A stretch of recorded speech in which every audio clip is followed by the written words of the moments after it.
Hi, good afternoon, entrepreneurs, and thank you so much for joining us for the Purpose Driven Entrepreneur Conference, where we're helping entrepreneurs to discover different strategies from our experts that can help you to turn your passion into profit and drive you to breakthrough success. And you define success how you see it. And today we have with us Heather Yakes, and she's a certified business coach, and she's going to be talking to us, today about some secrets that you can use to drive success in your entrepreneurial venture. So I'm going to go ahead and introduce Heather. Thank you so much for being here with us.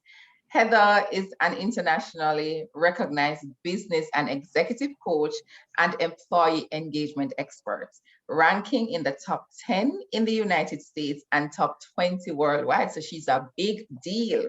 She has 20 plus years of experience working with Fortune 100 companies in many industries and the Big Four consulting.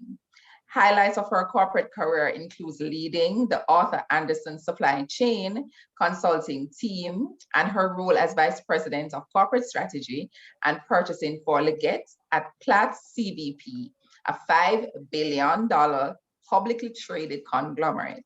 By working with business owners, executives, and their teams, Coach Heather and her team help create successful businesses that achieve high performance, productivity, and profits. Heather, thank you so much for being here with us and to come on and pour into the entrepreneurs who will be joining us for this conference. So we thank you so much.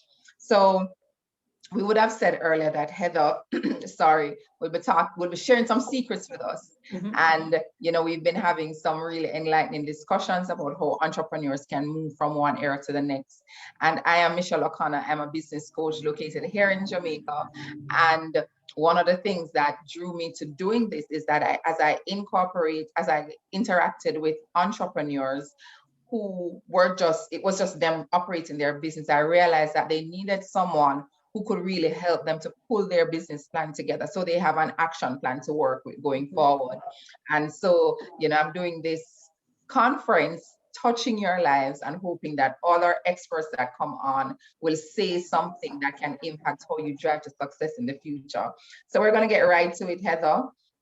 You're going to be talking to us about the 6 secrets to a profitable business that can work without you. And don't we all want to hear about that? So before we go into the secrets, how do you define a profitable business? So the most basic form of deciding if a business is profitable is simply, is there money left over after all the expenses are paid? And then what you can do with that money, whether you invest to grow bigger, whether you take more of a passive income, whether you invest in your team. So that's kind of the basic explanation of profitability. But along with profitability, when we're coaching clients, it's not just the numbers and growing the numbers, but it's also creating the lifestyle that the business owner went into business for in the first. So it's a combination of both growing the numbers, but also working less. Love that, because I know there are so many entrepreneurs who are just going. They might set a number and they are just going at it. And what I'm getting from them, some of them feel exhausted. Mm-hmm. And they're still not meeting those targets. So let's jump right into the secrets. Right. What are those secrets that can help an entrepreneur to achieve their profitability targets and work less? Michelle, that's very, very common, what you just explained. Entrepreneurs are very hard workers. They take a lot of initiative. They get things going. They have some idea of what owning a business is going to be like, and they're very good at their craft or their trade. But running a business is a whole different skill set and discipline. And what typically ends up happening is they've just created another job for themselves, right? Where they have to be there. They have to be the one taking care of the customers, taking care of the team. And so the 6 steps that I'm kind of going to walk you through, or secrets today, is kind of that methodology to help you not only grow, but also build it to work without you. So step number 1 is what we call mastery phase. So think of mastery like the foundation of your house, right? There's a crack in the foundation. Anything you build on top of it is not going to be as strong. So within foundation, in the foundation of your house and mastery, step number one is just have a plan. So this fits right to, your focus and where you're at. You got to have a plan. If you're going on vacation and you don't know where you're going, you don't know what to pack, and you don't know, what money to take or what mode of transportation to take. It's the same thing in your business. If you don't have a plan, you don't know where you're going. And if you don't know where you're going, then your team doesn't either, and they can't support you in those efforts. So in mastery, there's kind of four components.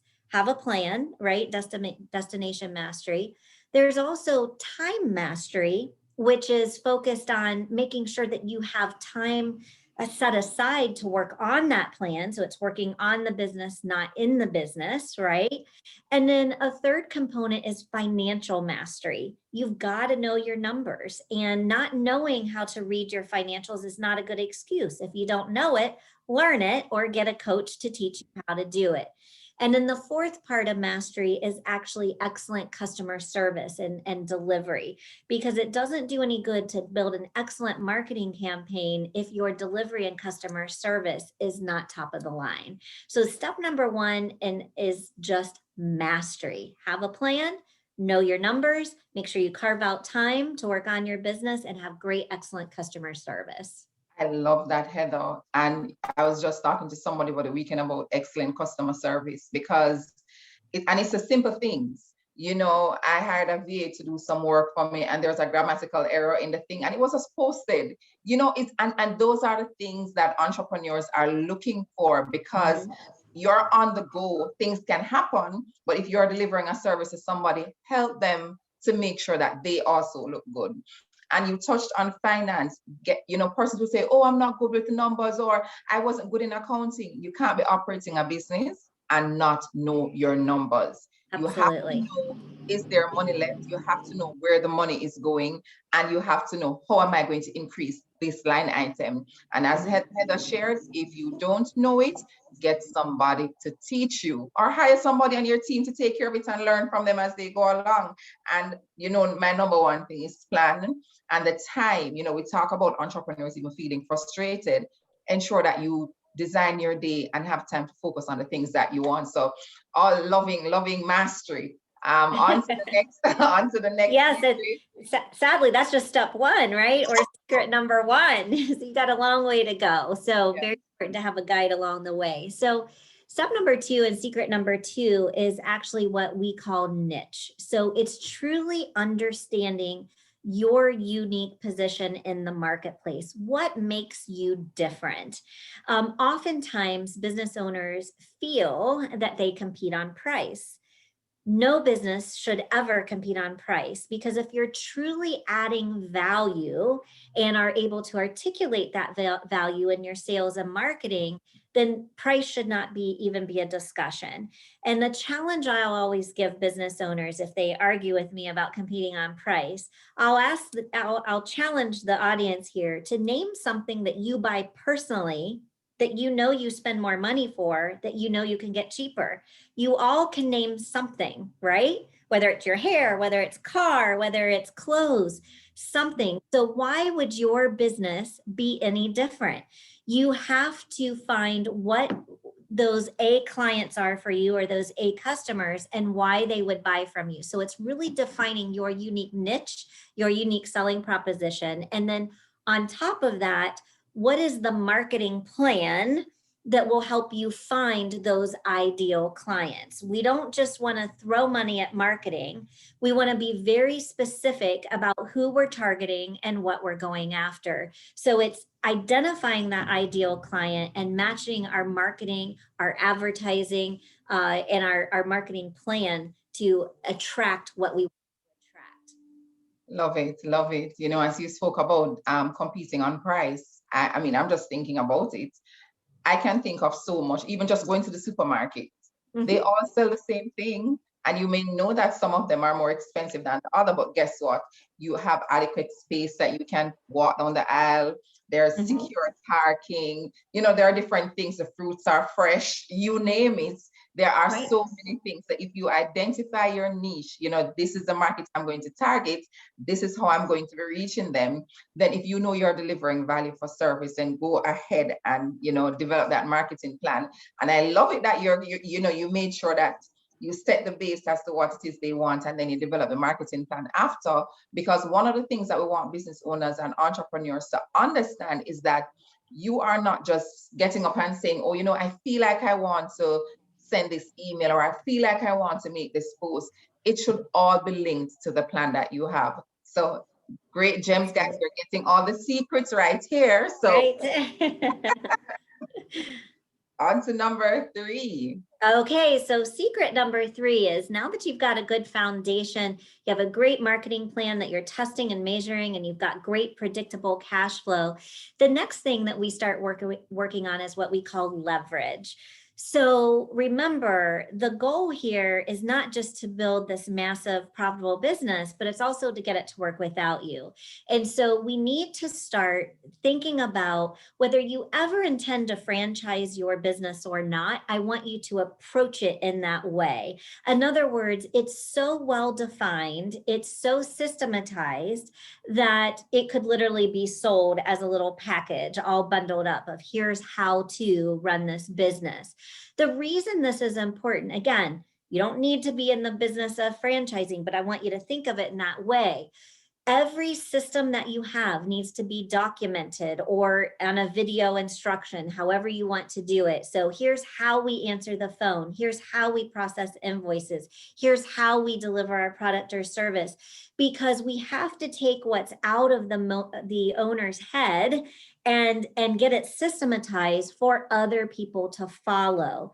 Now, it's unlikely that we can systematize 100% of our business, but the goal here is that we systematize 80% of it, checklists, systems, scripts, things like that, and we humanize the other 20%, right?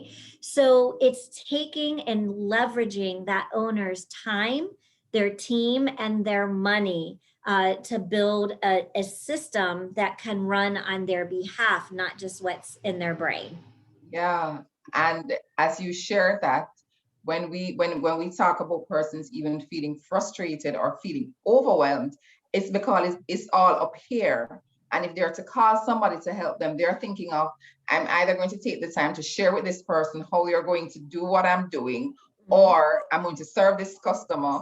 And I decide that I'm going to serve the customer, run the business, and I continue to exist in frustration and just spinning at the wheels. So if you have it documented, then it's easier for somebody to take it up and read it. Or I'm sure Heather's going to talk to us maybe about how it is that you systematize this business so that it can operate without you. So on to number 4. So the number 4 secret is, now that you have systems in place, now you need the team to follow it. Now, many of your viewers may already have team, but when we get to this step in the process, this is when we're building our dream team. And that may or may not be the team that you've had, right? The team that got you here may not be the same team that you need to get you to the next level. So that's a very, very important and tough conversation to have. But when we get to team, we are putting in that dream team that's going to be able to run the business on your behalf.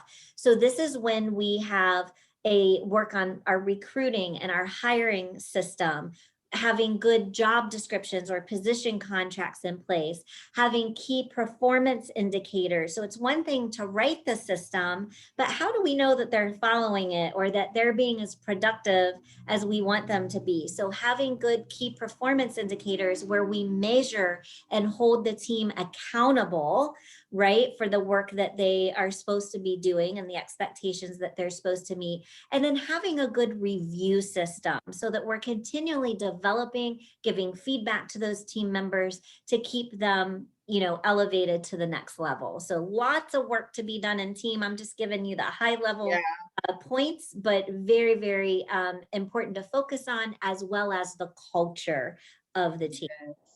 And you know why I think this is so important, Heather? A lot of entrepreneurs, one of even the reason I did this conference is that I know they have an idea. I know they have a passion in their heart for something that they want to do. And we're trying to get them to understand you need to take the time to plan. Yes. If you take the time to plan now, it saves you so much in the future. And as you spoke about team, some persons, you start a business, you got a little friend or a relative to come and help you, but you're still spinning at the wheels. You still don't feel as though you're hitting the goals. Right. I love that, building the team around the plan, building the team around where you want to go. And some of them, we know they're very hard decisions because some persons, you're just trying to help them out as you go along. But if you have somebody, you know that they have it within them to actually do something, maybe you can train them up, but at least you would have known what it is, what team do you need to drive you forward. So Absolutely. love already. So we're now going on to number 5. Number 5. So 5 is called synergy. So think about it. We've got a good mastery phase. We know our numbers. We've got a plan. We've know our niche. We got great marketing working, getting a return on our investment. We're able to predict our cash flow. We know our numbers. We've got great systems in place. We've got a great base team in place. Synergy is when it's working like a well-oiled machine. It's when we have a great management system in place, right? This is when the owner should have only 2 roles in the company. Number 1, developing the next set of leaders, right? If all you do is work on developing your team, they can handle the business, the customer, and all the operations of what's going on. And the second role that they will never get rid of is the culture of the organization. So in synergy phase, this is when we replace ourselves as the business owner running the day-to-day. So you're still the owner of the business, but who is going to be that general manager, that COO, whatever you want to call it, operations manager? Don't worry about the title, but it's who's the one that has to show up every day for work and make sure the business runs without it being you. Okay, so that's what we mean by synergy. Love it. And here it is. You're talking about developing the next leader. This is now leadership. And, persons, I'm sure a lot of persons may have heard it before, that leaders lead and you develop somebody else. What you're doing is really impacting the world and impacting persons around you, because you're now transferring what you have learned and all the knowledge you have gained, so that if you need to take a vacation, you can. So that other persons who are coming into the business to work, there's somebody else who can train them. You're getting so much of the information out of your head. So if you need something to happen, it doesn't always have to be you guys. So these are some great nuggets that we're getting from Heather. And also your culture. A part of your culture is really who you are, your core. And when you're thinking about building your team and you are downloading and you're sharing and they're growing in that culture, then it's almost like a tree branch. It keeps spreading wider and wider, and it's not just only with you. So loving that, guys. So we're going on to the last one, but just in case, we spoke about mastery, having your plan, time, your financial systems in place. We spoke about knowing your niche. We spoke about leveraging, how am I going to be doing this, systematizing. We spoke about building your teams and having your KPIs. And we just spoke about synergy. And then we're going to talk about the last secret. So Heather has opened up the secret box for us today. So So the last secret is, now that we have somebody running that first business for us on a day-to-day basis, we don't have to be there every day. Doesn't mean you can't go in and do your favorite things in that business, but this is what's called the results secret. So this is where the owner truly has a choice of living off the passive income from the business on the beach, or they can open up more locations. They can invest in other types of businesses because they've learned how to build one. So there's no reason they can't do that for multiple ones. They can sell the business, right, and move on to other adventures. And we have clients that choose many different paths in this area. We have a client that does SEO. He bought a completely separate business and is now running it while this first one is running without him. We have a PR firm that has built this first business so well that she's replicating it through multiple cities throughout the US. We have other businesses. We have a land and snow management company that has built a systematized business that works very, very well, and they're now franchising it. So the great part is that in the results secret or step is where you're really building the owner's personal wealth, not just building a business, but using the business as your cash generator to invest in real estate, to invest in other business, to grow this business, whatever it may be. Yeah, and as you shared, I got a message this morning. If you don't find a way to make money while you sleep, you will work until you die. And that's a quote that I got from Warren Buffett. Somebody sent it to me this morning. And it's so fitting that we're having this conversation now, because at the end of the day, you need passive income as an entrepreneur. You need to be able to see it coming in, and how you do that, it starts with a plan. It starts with you sitting down and thinking about, where do I want to be? Why do I want to get there? And at the end of the day, the results are there. How am I going to be tracking that I am there? So you really need to sit down and decide, do you want to work every day, or you want your money to work for you every day? Absolutely. Absolutely. That's what you want to answer.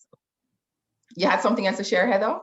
I was just going to say, when you get to that point, you want your money making money, not your time. Love it. You want your money making money and not your time. And I'm asking all my experts this one question, Heather. As an entrepreneur, what is the most important question that one should ask themselves? I think the most important question you should ask yourself is, what is your end game? If you think of your business all tied up in a nice package in a bow at the end, pick a date, pick the value that you want that company to be, pick how big you want it to be, identify what you want it to look like. What does the end look like? And that way you can formulate your plan to get there. I love that. I love that. That reminds me of, and someone said to me once, write a note like you're a stock. You are going to the New York Stock Exchange on Monday, and you're saying, I want you to trade me. What is your value? Right.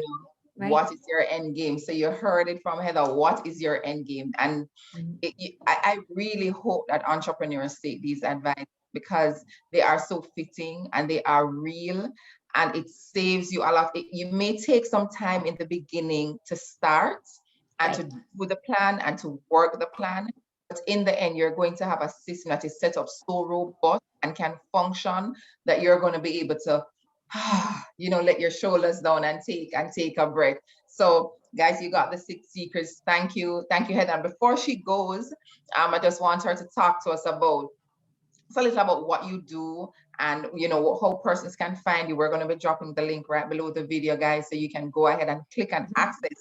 You imagine if you were able to do all of this, you would be exceptional. So Heather, go ahead and tell us about what you're. So we are coaches, so we coach you through those 6 secrets to make sure you're achieving all of them, and teaching you the parts that you don't know, holding you accountable to make sure that you're getting it done. And so what we're offering, if you are considering coaching and not sure if coaching is the right thing for you, what the best thing we've determined to do is just do a complimentary coaching session. That way you can determine if coaching is what you need, and we can determine if you're the right client for us. So our gift to you is just to offer a complimentary coaching session, and you can get to our site at moreprofitlesswork.com. I love it. More profit, less work. There you go. Such a fitting way to end the interview. Thank you so much, Heather. This has been spicy, and it's succinct, and it has like some juicy stuff that make you want more. And because you want more, guys, you're going to go right ahead and click the link and go to moreprofitlesswork.com.actioncoach.com, and you're going to be able to access your free consultation so that you can get more profit, less work. Thank you so much. Thanks for having me, Michelle.